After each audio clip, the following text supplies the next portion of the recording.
안녕하세요. 캐나다 토론토에 사는 온타리오주 약사 데이빗입니다. 캐나다 약국에서 이루어지는 기본적인 업무들을 여러 시간에 걸쳐 설명을 해드렸고, 이어서 캐나다 약사가 그 전문성을 발휘할 수 있는 분야로서 온타리오주 기준으로 정부로부터 공식 승인을 받은 전문 서비스를 하나씩 소개를 해드리고 있습니다. 지난번에 말씀드린 Pharmaceutical Opinion 프로그램에 이어서 오늘은 Medication Review 프로그램에 대해서 얘기를 해보도록 하겠습니다. 이 프로그램은 현재 제가 현장에서 실제로 잘 활용하고 있는 가장 중요한 약국 서비스 중 하나인데요.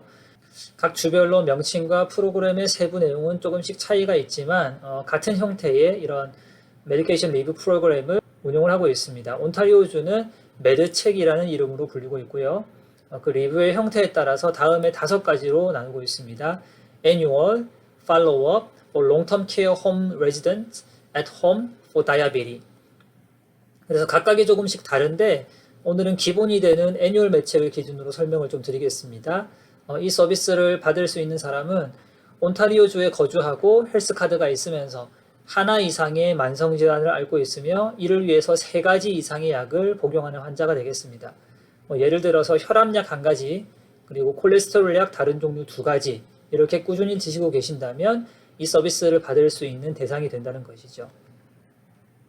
그래서 각 환자별로 약을 조제하는 중에 이런 케이스에 해당하는 것이 확인이 되면 준비된 가이드라인에 따라서 필요한 상담 서류를 약국 소프트웨어의 기능을 활용을 해서 출력을 해두고 환자에게 투약을 할 때 약에 대해서 전체적인 리뷰를 원하는지 물어보고 환자가 시간을 내는데 동의를 한다면 준비된 서류에 환자가 동의한다는 사인을 받고 환자의 프라이버시가 보장되는 약국의 상담실로 환자를 안내를 해서 복용 중인 약과 관련된 전반적인 사항을 설명하고 필요한 정보를 주고받게 됩니다. 그래서 환자가 궁금해하는 약과 관련된 여러 가지 질문들을 해결해 주기도 하고 혹은 의사의 처방대로 잘 복용하지 못하는 경우에는 그 이유를 확인하고 해결 방안을 제시하기도 하죠. 제가 스튜던십을 할 때쯤에 약제비 절감 등을 위해서 여러 가지 큰 제도 변경이 온타리오주에 있었다고 말씀드린 바가 있는데 그때 이 제도 변화의 하나로 이 메드책과 관련된 구비 서류 요건이 크게 강화가 된 바가 있습니다.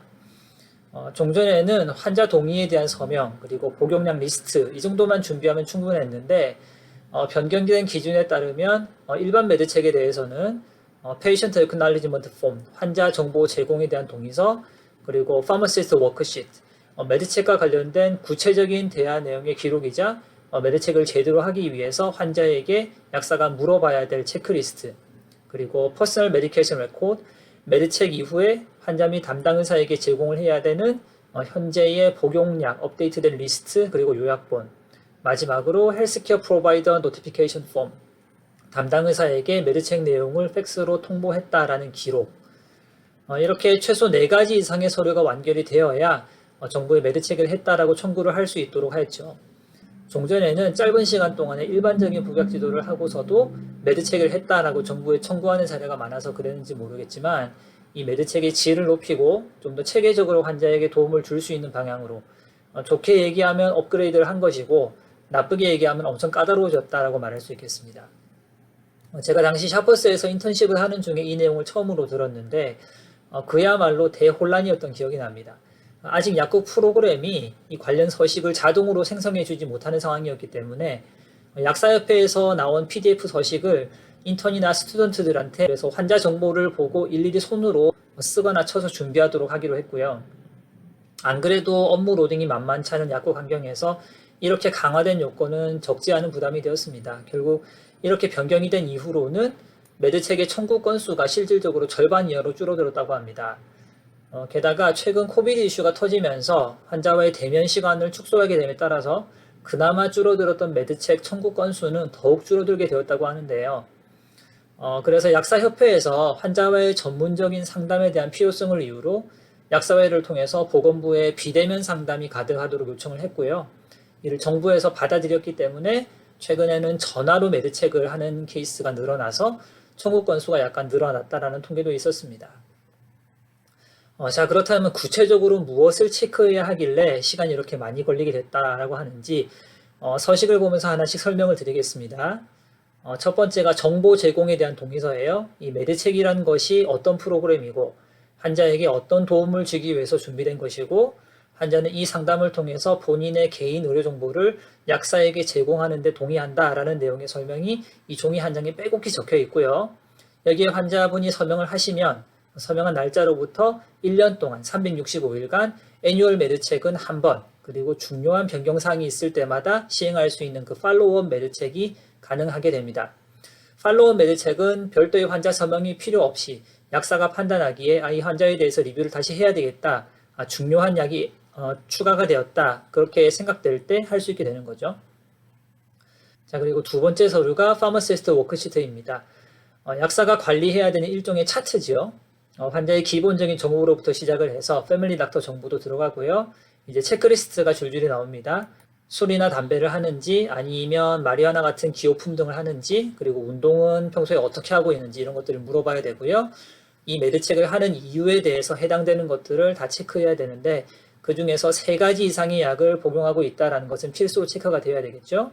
그리고 환자로부터 어떤 정보의 종류를 받았는지, 환자와 직접 대면을 했는지, 전화 상담을 했는지, 아니면 환자의 대리인으로부터 연락을 받아서 메드책을 했는지, 환자가 검사한 그 검사 내용에 대해서 전달을 받아서 그 정보를 바탕으로 메드책을 했는지, 그런 것들을 다 체크합니다. 그리고 그 다음은 복용 중인 각각의 약물에 대해서 상담 내용을 다 기재해야 되는데요. 원래 이렇게 복용을 해야 되는데 실제로는 어떻게 복용을 하고 있는지, 그리고 복용 중에 불편한 점은 없는지, 약의 효과가 환자가 기대한 만큼 나오고 있는지, 관련해서 약사가 발견한 문제점은 무엇이고 어떻게 환자에게 조언했는지 등등이죠. 그 다음이 기타 확인해야 되는 또 질문의 체크리스트인데요. 예를 들어 다른 사람한테 처방된 약을 본인이 좋다고 빌려서 먹는 것은 없는지, 혹은 흡입제나 스프레이제, 패치 같은 특수한 제형의 약을 사용하는데 어려운 점은 없는지, 그리고 최근 3개월 내외 항생제 치료를 한 적이 있나 하고 약사가 환자에게 제대로 물어봤는지, 그리고 상담 중에 추가로 확인이 필요한 의료 정보를 다른 의사나 다른 기관으로부터 잘 전달받았는지 등등입니다. 그리고 마지막으로 이번 메드책에서 나눈 얘기를 요약을 하는 항목이 있고요. 이 내용은 필요한 경우 Patient Take Home Summary라고 해서 별도의 서식이 있는데, 그 서식에다가 환자가 약사의 권고사항을 잘 기억할 수 있도록 정리를 해서 전달을 또 하도록 되어 있습니다. 자, 세 번째 큰 서류가 Personal Medication Record인데요. 상담 중에 확인한 모든 의약품의 정보를 정리한 문서입니다. 처방의약품뿐만 아니고 본인이 평소에 먹고 있는 서플리먼트 같은 것들도 여기다가 다 적는데요. 어떤 약을 왜, 어떻게 복용하는지 각각 기재를 해야 되고요. 관련해서 환자랑 나눴던 중요한 상담 내용을 코멘트해야 됩니다. 자, 이 문서는 마지막 서류인 노티피케이션 폼과 함께 환자의 담당 의사에게 팩스로 보내지요. 그래서 이 상담 중에 약 복용과 관련해서 문제가 있었다는 것이 확인이 되면 이 팩스를 보낼 때 약과 관련해서 뭐가 문제가 있다라고 기재를 하면서 지난번에 설명드렸던 그 Pharmaceutical Opinion과 함께 보낼 수도 있겠죠. 자, 네, 보시다시피 이렇게 간단하지 않은 작업입니다. 시간이 아주 많이 소요가 되겠죠. 약사가 따로 시간을 들여서 환자와 상담을 또 해야 되고, 그 상담을 한 후에는 워크시트도 작성해야 되고, 많은 시간과 노력이 필요한 작업입니다.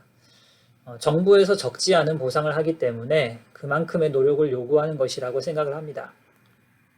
제가 현재 일하는 약국에 정착하기 이전에 실습이나 시프트 업무를 통해서 여러 약국의 환경을 접할 수가 있었는데, 이 메드책을 정말 임상적으로 중요하게 생각을 하거나 아니면 좀 더 수익을 창출하기 위한 목적으로라도 약사에게 시간 여유가 되는 대로 실적을 올리도록 요청을 하는 약국이 있는 반면에, 조제 업무량 자체가 너무 많아서 미처 메드책에 대해서는 신경을 쓰지 않고 그냥 조제 업무의 정확성을 유지하는 데 포커스를 두는 약국도 여럿 있었습니다.